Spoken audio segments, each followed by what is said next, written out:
Educational GMAT. Your partner in your GMAT journey. Okay. I'm going to take some time actually in explaining this. Go through the question and then we'll discuss. According to a prominent investment advisor,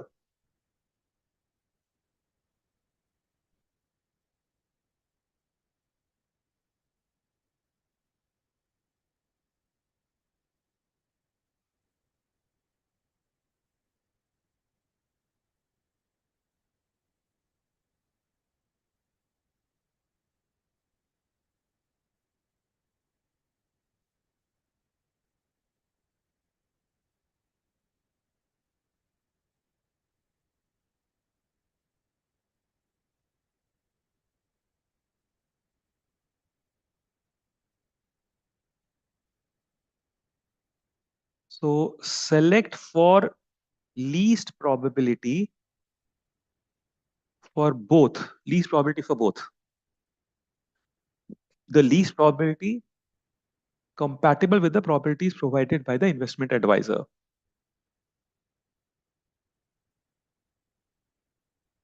So I'm hoping you've gone through the question. As I said, let's have a discussion on this. Forget this question for now. Forget this question for now. Let us say India is playing Australia, and let's say Pakistan is playing New Zealand, let's say. And probability of India winning this match is, let's say, 60%. And probability of Pakistan winning this match is 40%, let's say. And the question, let's say, was what is the probability that India and Pakistan both win their respective matches? Both win the matches. Now, how do we find out the probability? Probability, remember, and probability always gets translated into multiplication sign or gets translated into addition sign. So probability of India and Pakistan winning both the matches would be probability of India winning its match into probability of Pakistan winning the match, right? Because and gets translated into multiplication sign. So this would be obviously 0.6 into 0.4, which would be 0.24, right? That is the probability that both India and Pakistan win their matches. Now, mind you, there was no least probability or greatest probability here. It was just probability of India and Pakistan both winning the matches. There was no least or greatest here. The difference in this question, however, is the presence of the word least and greatest. Whenever there is a least, these words such as least and greatest mentioned, think about it more as a statistics question than a probability question.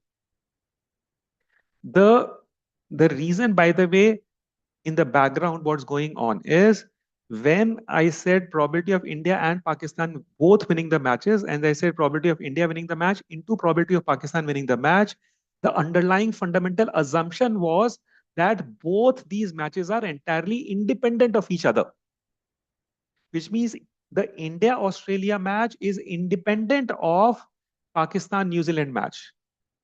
In other words, the probability of India winning its match will not affect the probability of Pakistan winning its match. They were completely independent. In a lot of instances in real life, the events are not entirely independent. Let's take a quick example. I think you guys would be able to identify with it. For example, if the probability that ICICI Bank shares rise on a given day are 60%, and the probability that HDFC banks rise on a given day are 70%. Then the probability that both ICICI and HDFC bank shares rise on a given day would not be 0.6 into 0.7, 60 into 70%. The reason for that is because these two events are not entirely independent. See, for example, if Government of India comes with a pro bank policy that would positively impact both the shares. So these are not entirely independent activities, right? So that is where the concept of least and greatest probability comes into picture. Is the concept clear? In any case, as I said, you don't have to thankfully take a call whether the events are independent or dependent. The presence of the word least and greatest is an indication that these are not independent events. And since they are not independent events, they have to be treated as a set theory question involving Venn diagram. All right, this is one part of this problem. Now let's look at the specifics in this problem. What this says is that company X posing a profit is how much? 50%. The chances of company Y posing a profit is 60%, right? So let's draw a Venn diagram. Company X posing a profit is how much? 50, right? 50%, correct? Company X posing profit is, company X posing a profit is 50%, right? 50%. Company Y posing a profit is how much? Total is 60%, right? Now the question is asking us, what is the least probability that both will pose a profit? Are we clear with the question? The probability that both will pose a profit. Now, I am hoping that you understand that this common area represents the area where both will pose a profit. Correct? And we have to minimize it. Why do we have to minimize it? Least probability. Correct? In other words, how do we minimize it? If the overlap is minimal, right? Okay. Now, first circle represents what? Company X posing a profit. Second circle represents what? Company Y posing a profit. Can someone tell me what is the area outside? What does that represent? That represents, very nice, the area outside this represents when neither company X nor company Y poses a profit. Do you get it? The outside area represents, so incidentally, this entire thing obviously would be 100%, right? Now, in this 100%, now this is where we are getting into a slightly tricky part, but that's important, guys, to understand. In this 100%, right, everything is within the 100%, which would include company X posing a profit, company Y posing a profit, both posing a profit, and finally, neither posing a profit. Agreed? Now, neither posing a profit, think about it. We have to, our goal is to minimize the overlap because we have to find out the least probability that both pose a profit. So the ultimate goal is to minimize this overlap. Agreed? Now think about it logically. This overlap can be minimized only when the outside area is 0. In other words, probability that none of the companies make a profit should be 0. Only then would this area be minimized. Think about it, guys. Think about it. Suppose that, right? Let us say, I'm just giving a value, right? Let us say that probability that no company poses a profit, let's say is 20%. Let's say is 20%, right? So which clearly means that this area, this shaded area is 20, correct?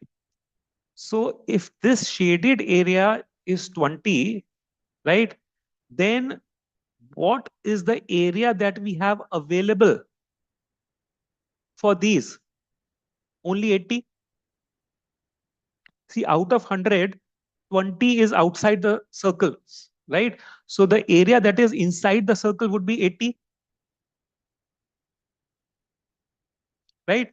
On the other hand, if the none part is 0, in that case, right, if the area outside the circles is 0, then the area inside the circles is 100. So which means we have more area now, right, to pull these circles apart. See, that's the goal, right? These circles should be pulled as apart as possible so that the overlap is minimal. So if none is 0, which means now we have a total of area of 100 to pull these apart. If none was 20%, then we had only an available area of 80 to pull them apart. So for least probability for both, this would work.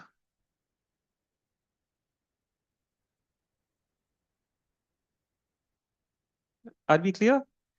This is one way, conceptual. Let's also look at it from a mathematics perspective. Let's look at a mathematics perspective. The area inside the circles is, by the way, probability of either X posing a profit or Y posing a profit, right? Plus probability of none. That is 100. See, probability of X or Y is the area inside the circles. Probability of none is area outside the circle. So area inside the circle plus outside the circle is obviously 100, right? Okay. Now, if we look at this, probability of X union Y would be what? Probability of X, which is the entire first circle, plus probability of Y, which is the entire second circle. Now, do you see probability of X, which is the entire first circle? This includes this area, the entire first circle, plus probability of Y, which is again the entire second circle, which again includes this area. So when I say Px plus Py, how many times has this common area been counted? Twice. Double counting. So clearly I need to subtract an instance of the overlap, right? Plus P none is equal to 100, right? This is this plus P none is equal to 100, correct? So from this, how much is the overlap, right? This is the overlap, correct? So from this, how much is P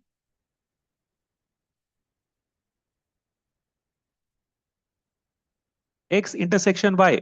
Notice this is talking about the intersection, right? How much is this? So purely from an algebra perspective, this will be Px plus Py, correct? Plus P none minus 100. I've just rearranged this equation. From this equation, I've just taken this to one side and all others on the other side, right? The goal is what? Least probability, which means we have to minimize this according to the requirement of this question, right? Now notice Px is given to us as 50. So we can't do anything about it, right? Py is given to us as 60. So again, we can't do anything about it. This 100 anyway is a constant, right? So now to minimize this, obviously P none has to be 0. Do you get this? See, because if P none is not 0, then we are adding something to this. So this will be minimized only when P none is 0. So we've looked at it from both perspectives, right? If the goal is to minimize the probability for both winning, essentially the whole idea is that this should be, or P none essentially should be 0. Are we clear so far? Okay. Now P none should be 0, which means basically what we are looking at is a diagram where this entire 100%, right, is being kind of occupied by X, right, which is 50%, right? This entire thing is 100%, right? And Y, how much is Y? 60%. Essentially, what we are saying is that if 50% and 60% occupy this place, how much will be the overlap? 10%, right? So if this is 50% and this is 60%, then the overlap has to be 10%. Overlap has to be 10%. Again, if you are not understanding this, Px union Y would be Px plus Py minus Px intersection Y. I did explain this. Let me do it again. Px union Y would mean Px, which is the entire first area. So I am counting the common area, plus Py, which is again the entire second area, which would again include the common area. Since we've included the common area twice, I am subtracting one instance of it. So Px union Y is 100, right? And Px is given to us as 50.